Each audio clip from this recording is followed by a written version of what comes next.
noticieros Televisa Digital.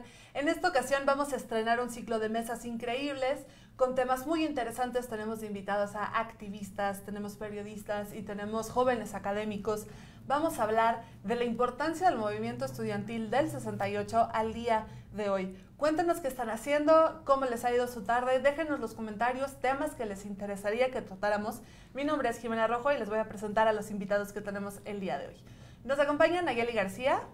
Hola, ¿qué tal? Ella es activista y es académica del Colegio de México. Nos acompaña Raúl Cruz, editor del medio Plumas Atómicas. Hola a todos. Y nos acompaña también Lucía Pi. Ella también es académica y activista, pero ella por la UNAM. Hola, ¿qué tal?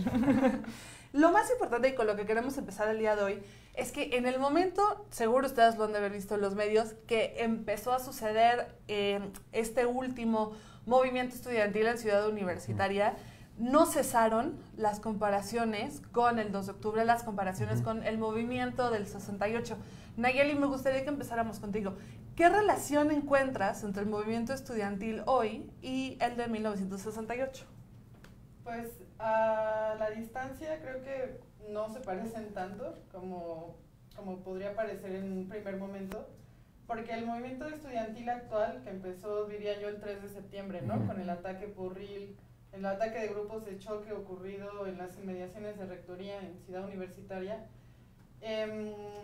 era parte, o los porros agredieron a una manifestación de estudiantes del CCH Azcapotzalco, que lo que pedían era la destitución de su directora, una rendición de cuentas claras del presupuesto que recibe esa escuela y apoyo a los compañeros del CCH Oriente por la compañera víctima de feminicidio, Miranda, no recuerdo su apellido ahorita.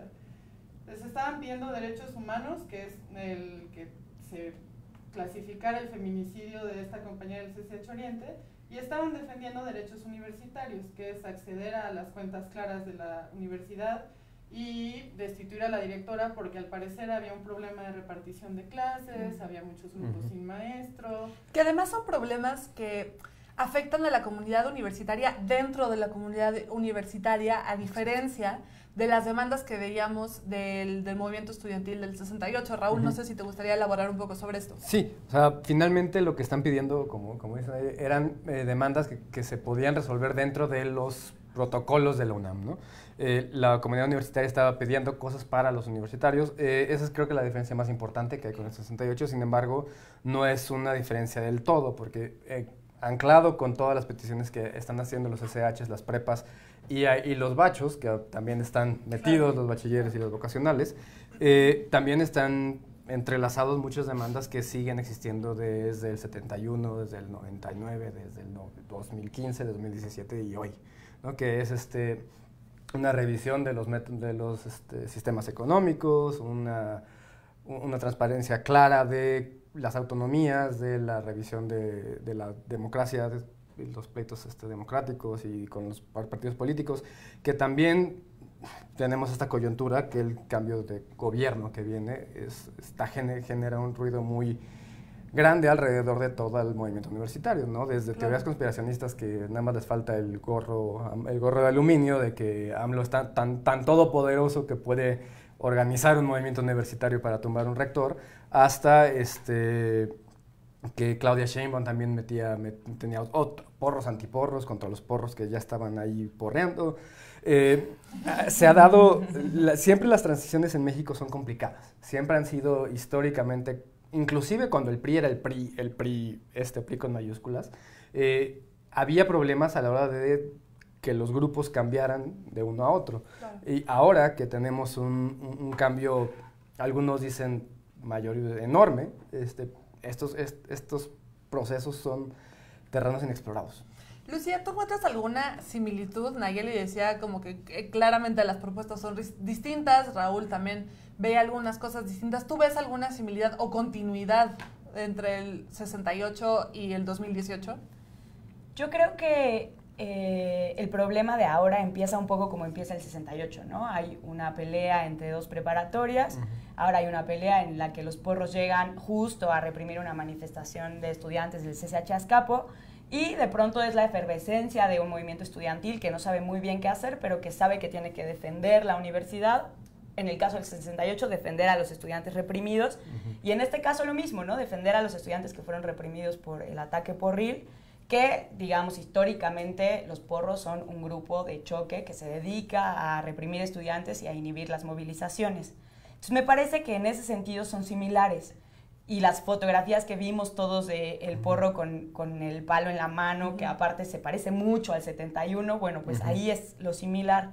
Sin embargo, creo que el movimiento se fue desenvolviendo de una manera distinta. El 68 muy rápido construyó un pliego petitorio de 6 puntos que eran muy claros y que iban más allá de la universidad, ¿no? Liberación de los presos políticos, derogación del artículo 145, 145, desaparición del cuerpo de granaderos, etc. Y en cambio el movimiento estudiantil de ahora lo que hace es una manifestación gigante para exigir que desaparezcan los porros, pero no tiene claro qué quiere hacer, si quiere destituir al rector, si quiere construir un pliego petitorio. Y entonces surgen los paros, surge la manifestación, pero apenas para discutir un pliego petitorio que no está claro. Se vuelve a hablar de democratización de la universidad, que es una demanda que viene del 68, del 88 y del 99. Se vuelve a hablar, digamos, de cuentas claras, de autogobierno, de que se elimine al tribunal universitario, que al final es una instancia ilegal, que lo que hace es juzgar estudiantes, generalmente activistas, y expulsarlos de la universidad. Pero eso no está claro. Y las generaciones más jóvenes, a mí me parece que son demandas que les pueden parecer nebulosas, mientras que las generaciones más grandes, como yo que participo en posgrado, pues son demandas mucho más claras porque está la experiencia del 99 más cercana a nosotros. Claro. Entonces creo que esa es una diferencia entre un movimiento que logra un pliego petitorio muy rápido y un movimiento que puede desvanecerse si no concilia un pliego petitorio antes de que sea el 2 de octubre, por ejemplo. Claro, nos mandan muchos saludos. Elvira Campos está aquí conectada, nos manda saludos. Anita Zelaya, hola, hola. Nos dice Tere Nieto también, hola. Déjenos sus comentarios, estamos hablando de las similitudes que vemos entre el despertar de los universitarios ahora y la relación que vemos con el movimiento del 2 de octubre, el movimiento estudiantil del 68, que desemboca en la tragedia del 2 de octubre, con las demandas estudiantiles de hoy. Algo que también me parece que es muy interesante analizar y me gustaría que me compartieran sus posturas, es la manera en la que los jóvenes se comunican entre ellos y también la manera en la que la sociedad está hablando de los jóvenes. O sea, creo que estamos viendo a lo largo de la historia de las demandas universitarias en el país, que ha cambiado la forma en la que nos referimos a los jóvenes, la forma en la que nos referimos a las demandas que tienen estos jóvenes. Nayeli, ¿te gustaría empezar? Sí, claro.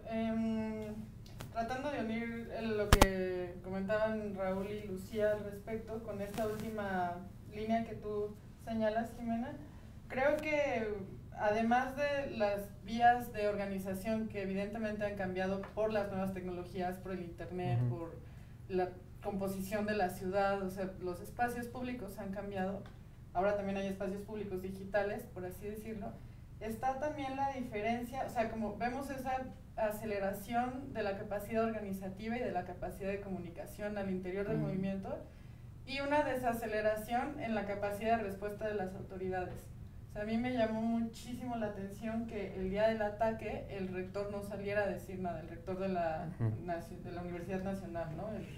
El doctor Graue tardó casi un día entero en dar un posicionamiento y lo da en una plataforma que es YouTube, manda un video, o sea, no se presenta corporalmente frente a los estudiantes que estaban demandando ni frente a las familias de los 2 estudiantes brutalmente agredidos ese día. Y me parece que es interesante cómo los medios, las nuevas tecnologías se pueden usar para acelerar la capacidad de organización, también para provocar malos entendidos y para justo dispersar la discusión, ¿no? O para evadir el enfrentamiento corporal o sea, pienso en el rector Barrosierra del 68 encabezando una marcha estudiantil por la dignidad y por la autonomía universitaria, en contraste a un rector que manda un mensaje en un video de YouTube. Y también en contraste con los estudiantes que esa misma noche todos en nuestras redes sociales empezamos a ver que se identificaba a los agresores con una velocidad que no habíamos visto en mucho tiempo. Voy a detenerme un poco. Nos comenta Beca Flores que no se les olvide hablar del tema de la seguridad de los planteles, que es un tema clave dentro de lo que están pidiendo, por supuesto que también Beca. Pero, a ver, Raúl, me gustaría que platicáramos un poco de justo la respuesta que dice Nayeli, que se tardó un poco, que fue extraña, y la inmediata de los estudiantes. Es que tienes estas dos velocidades. Tienes la velocidad del comunicado, que es una velocidad lenta, que es una velocidad protocolaria, y lo que sigue, o sea, exacto, súper burocratizada. Los comunicados son lenguaje burocrático, y lo que le sigue siempre son las mismas frases. O sea, estábamos viendo en vivo mientras estaba transmitiéndose el video y estábamos apostando que va a decir que se investigarán hasta las últimas consecuencias, y ahí va a decir las consecuencias. Y el TEC salió, y el claustro salió, y el ITAM, y todos salieron, muchas universidades salieron con posicionamientos en bastante amplio espectro, pero todas en un nivel súper burocrático, de una forma que ya no sirve. El comunicado servía cuando se publicaba en un medio de circulación nacional, y era una página completa, y era un posicionamiento político y importante. Hoy en día es una imagen que se puede hacer en Paint, y lo puede hacer cualquiera, y se sube a redes, que ya no es el lenguaje de las redes, el comunicado. Por el otro lado, la respuesta automática e inmediata de los jóvenes fue muy complicada y fue muy llena de problemas a la hora de nosotros como medio tratar de recopilar estas denuncias de que identificamos a este. Fueron más de 100 identificaciones alrededor de las que pudimos contar, pero muchas de ellas no tenían sustento, porque la idea no es hacer una denuncia penal de esas identificaciones, y simple y sencillamente, porque es muy complicado, ¿no? Es decir, este es un porro, no es PGJ, este es un porro, procede contra él porque golpea estudiantes, sino simplemente es una lógica de la misma internet, el escracheo. Como de vergüenza pública, como ¿no? el escracheo, ¿no? Ajá, sí, o sea, no es judicializar, es y era una denuncia evidenciar. como de entre estudiantes para estudiantes, exacto, ¿no? Como una advertencia de, pues, cuidado con este perfil y cuidado con esta persona, y ya lo vimos haciendo eso. El problema fue cuando la UNAM toma a esas personas que fueron identificadas en redes para decir, estos son los 18 que vamos a expulsar, cuando no tenía evidencias de por qué esos 18 personas eran. De esos 18 ya van 2 que presentan las pruebas suficientes para decir, yo estaba en Tlanepantla en una pizzería con mis amigos cuando pasó esto, tengo aquí los videos. Y la UNAM tuvo que salir a decir, perdón. ¿No? O sea, y eso es una cosa muy grave, porque hay profesores y alumnos acusados de violaciones y acosos sexual en las universidades a través de los trámites que la misma UNAM tiene, que llevan 3, 4 años y no han sido procesados tan rápido como en 3 días expulsaron a 18 alumnos. Claro, por todo lo que circuló y por exacto, lo que se estuvo diciendo de ellos. De hecho, Lucía, creo que estaría interesante que nos platicaras ahorita un poco. Se volvió a abrir la herida de las agresiones porriles en la UNAM y empezó a darse luz sobre algo que ha pasado durante años y no ha dejado de pasar, que tal vez no habíamos visto agresiones en rectoría, frente al rector, en Ciudad Universitaria, pero sí tenemos grupos de choques que están funcionando desde hace 50 años agrediendo estudiantes. Sí, justo, y también pensándolo con respecto a la velocidad de los comunicados y de los medios, o sea, yo creo que en la reacción de las autoridades frente al grupo porril o el ataque porril, sí fue un poco tarde, pero tampoco creo que pueda ser como sucede en las redes sociales, ¿no? O sea, el linchamiento público nada más. Sí, no. El rector tiene que pensar por qué pasó eso. Y yo creo que eso es lo que pasa cuando la efervescencia del movimiento crece así de pronto y tienes todas las escuelas en paro, justo por esta herida y este ataque a Ciudad Universitaria, pero que no hay politización detrás o realmente reflexión sobre lo que ocurrió, ¿no? ¿Por qué hubo un ataque? ¿Por qué fueron los porros? ¿Por qué ahí? ¿Quién les pagó? Sí, entonces, el transporte, porque veíamos los videos que llegaban en un camión. ¿Quién está detrás de eso? ¿Y por qué? Y los porros operan generalmente en CCHs y en prepas, ahora también en bachilleres. Hay gente de la UACM que también está denunciando ataques porriles, por supuesto, en el Politécnico. Y los porros, digamos, son algo con el que el estudiante de 15, 16, 17, 18 años tiene que vivir constantemente y tiene que enfrentarse. Ahora, el ataque en Ciudad Universitaria es otra cosa, es algo que sí no había ocurrido hace mucho tiempo y que tendríamos que pensar ¿Por qué?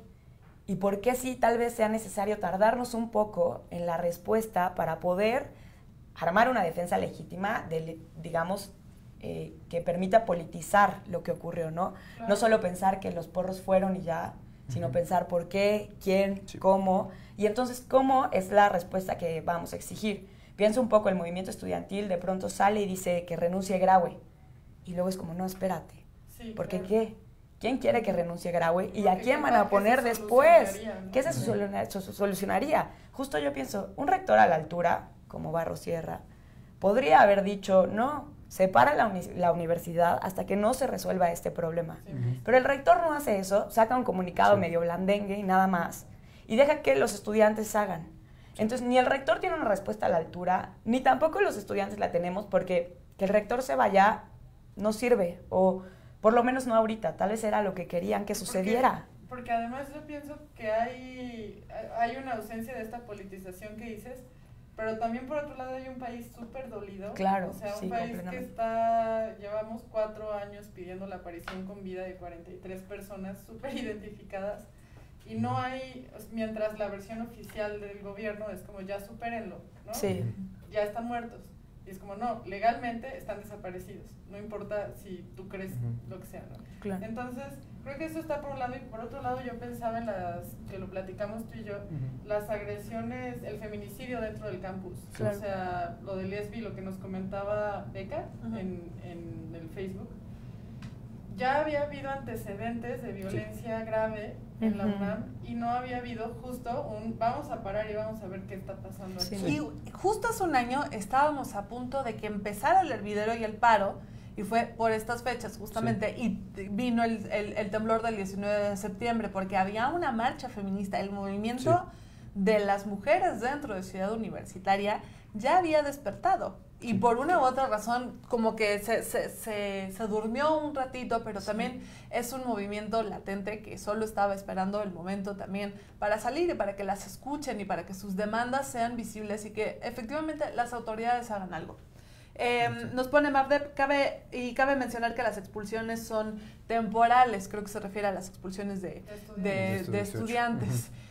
Nayeli platicaba un poco de esto al principio de esta ronda, que decíamos cómo estamos hablando de los estudiantes, y creo que hace algunos años todavía era muy confuso hablar de porros y estudiantes y se confundía unos con otros, pero ahora vemos mucho más claridad. No sé, Nayeli, ¿tú cómo lo has sentido como parte de la comunidad estudiantil y como persona que consume medios y que ha seguido todo este discurso? ¿Ves que haya cambiado la narrativa? Yo creo que ahora, y sobre todo por la cercanía con el 50 aniversario del 12 de octubre, las personas el público general, digamos, estamos mucho más familiarizados con el discurso de porros, grupos paramilitares, grupos de choque. O sea, tenemos más la idea de que hay agitadores externos y que, por ejemplo, los porros históricamente en el 68 funcionaron para reprimir. O sea, se metían agitadores a una marcha que parecían estudiantes, empezaban a hacer desmán y medio, y la policía podía llegar, levantar a un montón de personas entre estudiantes y porros, a los porros los liberaban y a los estudiantes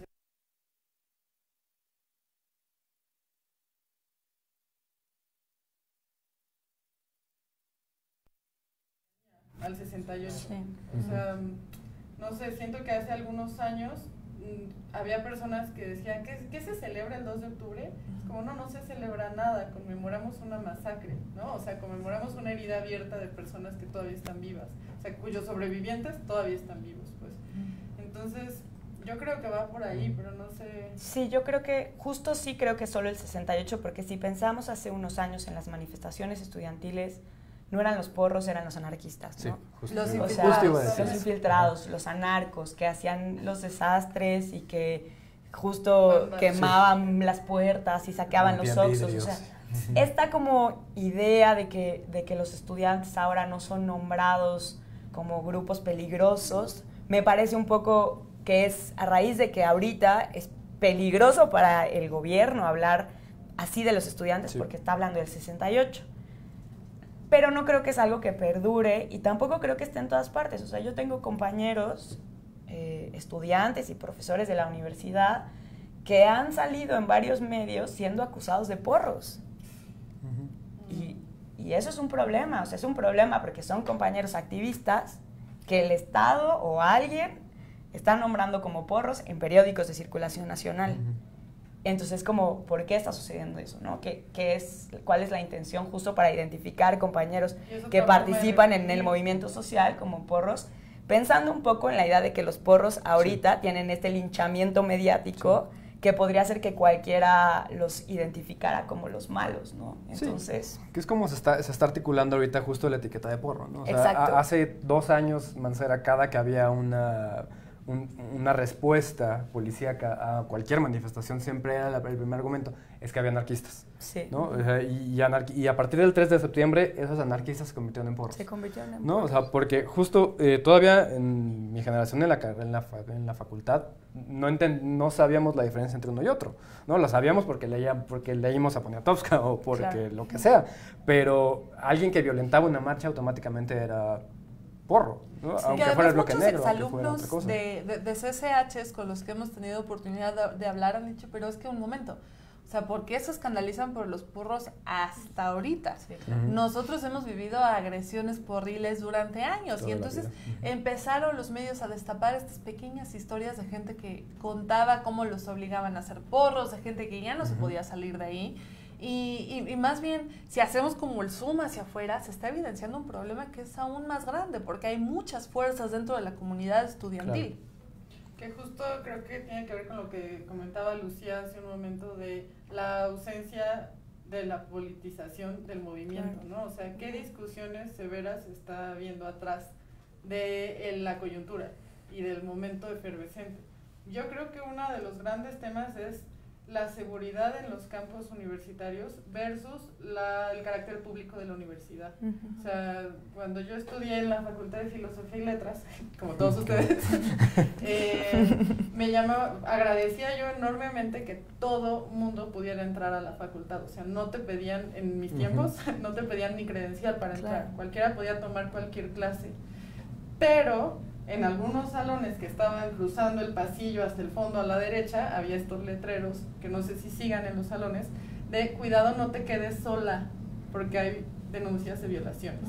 Entonces se responsabilizaba a la mujer, que en este caso yo me identificaba con estos carteles de tu seguridad está en tus manos, ¿no? O sea, sí estás en la universidad, sí eres estudiante de la UNAM, pero si te pasa algo, es tu rollo, porque este es un espacio público, tan público como la plaza de la esquina, o sea, y a mí siempre me pareció que ahí había un debate, pues un debate no dicho, un debate tácito de permitimos el acceso a todos, pero no mantenemos estándares de seguridad, y yo creo que la seguridad recae en la misma comunidad universitaria. Claro. Pero ahí es difícil, porque justo ¿quién pertenece a la comunidad universitaria? Sí. Y es muy complicado la seguridad en la UNAM cuando la misma UNAM no respeta sus propios mecanismos de seguridad, ¿no? O sea, en Plumas hemos seguido muy de cerca problemas graves que tiene la UNAM, como acoso, violaciones, denuncias de violencia sexual hacia mujeres, de alumnos, de compañeros, de autoridades universitarias. Y la UNAM tiene un protocolo de actuación, el protocolo de violencia de género, y es un protocolo que tiene muchos problemas, que tiene muchísimos problemas en su forma de haber sido construido, que si se siguiera al pie de la letra podría reducir la violencia de género, pero no se sigue al pie de la letra. Entonces ya tienes un protocolo que no funciona bien y unas autoridades que no ejercen bien ese protocolo. Simplemente por ese lado, o sea, uno de los que se subieron, de las familias que se subieron a hablar una vez que acabó la marcha de silencio de ahorita del 13, fueron víctimas de estudiantes que murieron dentro de la UNAM, y una de ellas es la historia más horriblemente de refrán.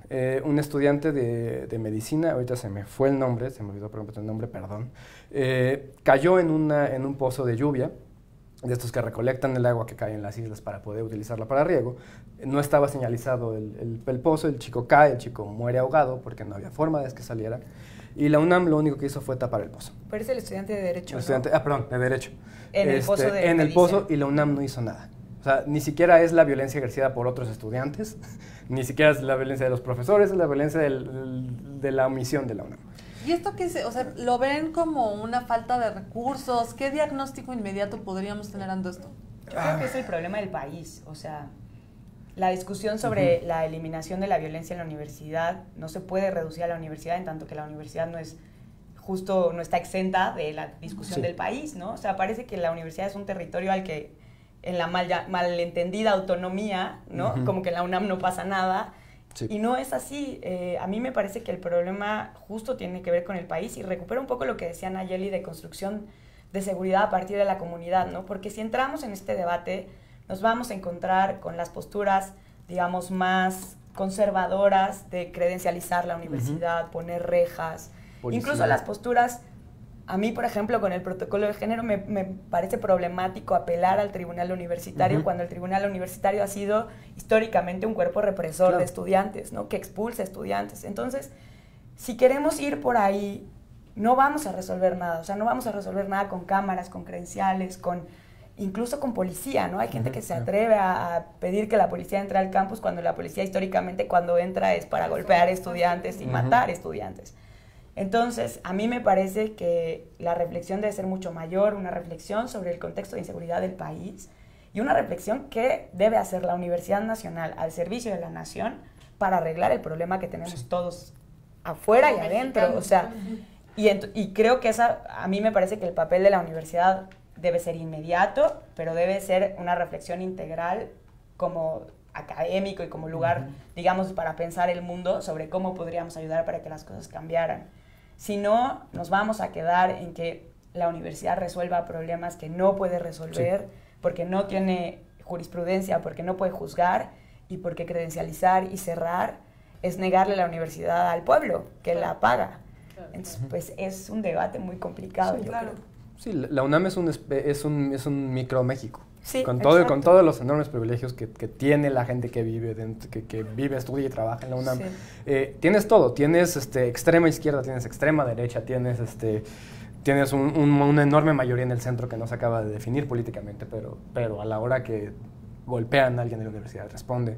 Tienes problema de narcotráfico dentro de la universidad, tienes problema de balaceras dentro de la universidad, que ya van 2. Justo nos pone un comentario Said Toscano Mateos que dice: la UNAM es una pequeña ciudad donde hay gente de todo el país, es un ejemplo de todo lo bueno y todo lo malo que tenemos en México. Pues, sí, completamente de acuerdo. Y de lo que hablaba Lucía de la autonomía universitaria, justo la UNAM tiene autonomía, pero no es como una embajada, o sea, no es territorio que esté exento de que la ley federal se cumpla. Entonces, yo creo que es súper importante que no entre la policía ni mucho menos el ejército al campus universitario. Creo que es súper importante que no se credencialice, que el acceso se mantenga abierto, pero también que haya como un trabajo comunitario de vámonos juntas al metro de regreso, ¿sabes? De vas a dejar aquí tu mochila, te la cuidamos. O sea, como estas pequeñas comisiones de seguridad que se arman de forma, ¿cómo se dice? Espontánea, instantánea, casi de simplemente estamos aquí, les digo, me esperan tantito, voy al baño y ya está. Ese tipo de soluciones que parece boba, a mí me parecen que son las mejores. Recuerdo también de los años que pasé por ahí, había un problema de narcotráfico, narcomenudeo en las islas, ¿no? Y sobre todo que se fortalecía los viernes por las tardes. Y la universidad, no sé qué departamento, lo que hizo fue poner tarde de diversión o una cosa así, donde te prestaban frisbees, te prestaban hula-hulas, balones, juegos de mesa. Sí. Y la gente empezó a llenar ese espacio con otras actividades. Y el narcomenudeo bajó. Y ahí no se necesitó ni reprimir, ni golpear, ni prohibir, ni multar. O sea, es ocupar el espacio de otra manera. Sí, claro. Creo que va por ahí, pero... Ya casi tenemos que irnos. Muchas gracias por haber venido. Me gustaría que termináramos con una reflexión rápida cada uno. ¿Cuál es la relación entonces que tendrían que tener los universitarios hoy con recordar el 2 de octubre? Es un ejercicio de memoria, es un ejercicio de seguir la lucha. Me gustaría que ustedes me platicaran como desde lo que ustedes conocen, tanto en las asambleas como desde medio, ¿cuál creen ustedes que debería ser la relación que tengan los universitarios hoy con los universitarios de hace 50 años? Si quieres, empezamos contigo, Lucía. Yo creo que la relación debe no solo ser de memoria. A mí justo me sorprende que el 2 de octubre es algo que estamos recordando, pero que la exigencia de justicia debe seguir en pie, ¿no? O sea, debemos seguir exigiendo que se juzgue a los responsables de la masacre y que la memoria esté acompañada de justicia. Creo que los universitarios de ahora debemos aprender sobre el 2 de octubre porque parece que el movimiento estudiantil es algo espontáneo, que se inventa cada vez que sale. Y si recuperáramos las experiencias de movimientos y de movilización y de construcción, podríamos tal vez apuntar a una organización estudiantil que posibilitara que no saliéramos así como de pronto, ¿no? Cuando hay una coyuntura, sino que organizáramos realmente a los estudiantes en la universidad para las exigencias futuras, ¿no? Para no solo defender la universidad pública, que es algo que hemos hecho todo el tiempo, y la autonomía, sino para construir la universidad que queremos, como querían en el 68, como querían en el 99, ¿no? Una universidad de todos y para todos. Raúl. El deber y lo que queda de los jóvenes hoy no es del 68 solamente, es hace 79 años también, cuando en el 29 la UNAM ganó su autonomía a partir de una movilización estudiantil de miles de estudiantes organizados que murieron, cientos de estudiantes también en ese momento. La universidad es la universidad gracias al sacrificio y a la lucha de miles y de decenas de generaciones. El 68, el 29, el 71, el 98, el 88, el 99, el 2013, el 2015. Hay algo en la mitología mexicana que es el joven sacrificado, ¿no? O sea, desde el niño, desde los niños héroes. Y es un peso mitológico que pesa y que nos pesa enormemente. Y es un peso que le echamos encima a la siguiente generación al momento en el que podemos quitárnoslo de encima. Y ese es un problema. Y es un problema porque la historia no se politiza y la política no se historiza. Y es necesario mantener estas luchas, estos diálogos abiertos. Afortunadamente hay muchísimo diálogo entre generaciones en este país, afortunadamente. Y estamos en un terreno que, de nuevo, que yo regreso a la transición, en el que no tenemos la más remota idea de qué va a pasar mañana, porque la transición nos tiene a todos sin saber qué está pasando, ¿no? Y justamente el movimiento estudiantil es de las pocas consistencias que tenemos en la historia mexicana. Y eso es lo que... Yo retomo el lema clásico de las movilizaciones del 2 de octubre. 2 de octubre no se olvida, y en muchas marchas responden, es de lucha combativa. Y creo que es eso, ¿no? Ni perdón, ni olvido. Perfecto. Pues muchas gracias, chicos, gracias por tenernos acá. El jueves vamos a tener otra mesa en torno a las conversaciones del 68. Vamos a hablar de contracultura y la invención de la adolescencia en México, aunque usted no lo crea, esto se acaba de inventar. Un tema buenísimo. Por favor, no se vayan, quédense viendo los contenidos de Noticieros Televisa y Televisa.news. Tenemos ahí artículos buenísimos. Muchas gracias por acompañarnos. Mi nombre es Jimena Rojo. Nos vemos a la próxima. Gracias.